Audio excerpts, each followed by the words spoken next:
வணக்கம் மக்களே, welcome to the fences show. இன்னைக்கு ஷோல நம்ம பார்க்க போகிறது ஸ்லாஷர் அப்படின்ற ஒரு தமிழ் டப்டு ஸ்பானிஷ் மூவியோட ரிவ்யூ. இந்த படம் டைட்டிலுக்கு ஏற்ற மாதிரியே ஒரு ஸ்லாஷர் த்ரில்லர் தான். படத்தோட ஸ்டார்டிங்லேயே ஒரு மாஸ்க் போட்ட மனிதன் ஒரு நபரை தரன்னு இழுத்துட்டு அவன் வீட்டுக்குள்ளே போகிறான்.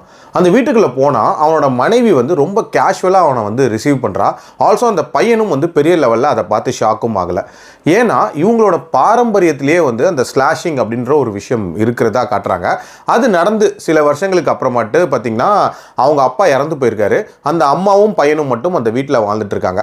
அந்த இடத்துக்கு, அதாவது இவங்க தங்கி இருக்கிற இடத்துக்கு இருக்குல்ல, அந்த பகுதிக்கு ஒரு குரூப் ஆஃப் ஃப்ரெண்ட்ஸ் சும்மா ஒரு ட்ரிப் மாதிரி வராங்க. அந்த டைமில் அந்த ஜூலியோ அப்படின்ற பையன் கிட்ட அந்த அம்மா ஒரு மாஸ்கை கொடுத்து, இனிமேல் நம்ம குடும்பத்தோட பாரம்பரியத்தை நீ தான் காப்பாற்றணும் அப்படின்ற மாதிரி சொல்கிறாங்க.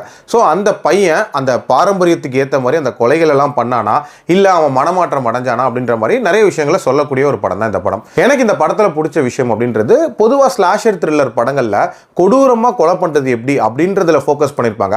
பட் அந்த ஸ்லாஷருக்கான கதை அப்படின்றத பெரிய லெவலில் ஃபோக்கஸ் பண்ணியிருக்க மாட்டாங்க. பட் இதில் பார்த்தீங்கன்னா அந்த ஸ்லாஷிங் அப்படின்ற ஒரு விஷயமே குடும்ப பாரம்பரியமாக இருக்குது அப்படின்ற மாதிரி காட்டியிருப்பாங்க. அது கொஞ்சம் வித்தியாசமாக இருந்துச்சு.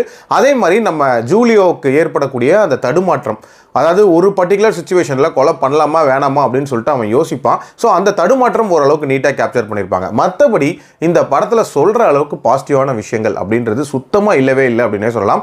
ஒரு ஸ்லாஷர் த்ரில்லருக்கான பரபரப்பு அப்படின்றது சுத்தமாக எங்கேயுமே இல்லவே இல்லை. அட்லீஸ்ட் கொடூரமாக காட்டுவாங்களா அப்படின்னு பார்த்தீங்கன்னா அந்த காட்சிகளும் இல்லை. ரொம்ப ஹை லெவலில் தான் காட்டியிருந்தாங்க. சும்மா கசாப்பு கடையில் வெட்டுற மாதிரி வெட்டிட்டு போயிட்டே இருக்காரு. ஒரு ப்ராப்பரான ஃபார்மெட்லேயே இந்த படம் இல்லை அப்படின்னே சொல்லலாம். அதே மாதிரி ஹீரோக்கு ஏற்படக்கூடிய தடுமாற்றம் அப்படின்றதெல்லாம் ஓகே, பட் அதுக்கப்புறம் நடக்கக்கூடிய சம்பவங்கள் அப்படின்றதெல்லாம் உண்மையிலே காமெடியாக தான் இருந்துச்சு அப்படின்னே சொல்லலாம். ஓவரால் ஒரு பிலோ பாரான ஸ்லாஷர் த்ரில்லர். என்னோட ரேட்டிங் இந்த படத்துக்கு 2.2 out of 5. என்னை பொறுத்த வரைக்கும் ஸ்கிப் அப்படின்னு தான் சொல்லுவேன். அடல் கண்டென்ட்டை பொறுத்த வரைக்கும் இதில் அடல் சீன்ஸும் அண்ட் வயலண்டான காட்சிகளும் இருக்குது. அதுக்கேற்ற மாதிரி பிளான் பண்ணிக்கோங்க. மீண்டும் அடுத்த விமர்சனத்தில் சந்திக்கிறேன். நன்றி, வணக்கம்.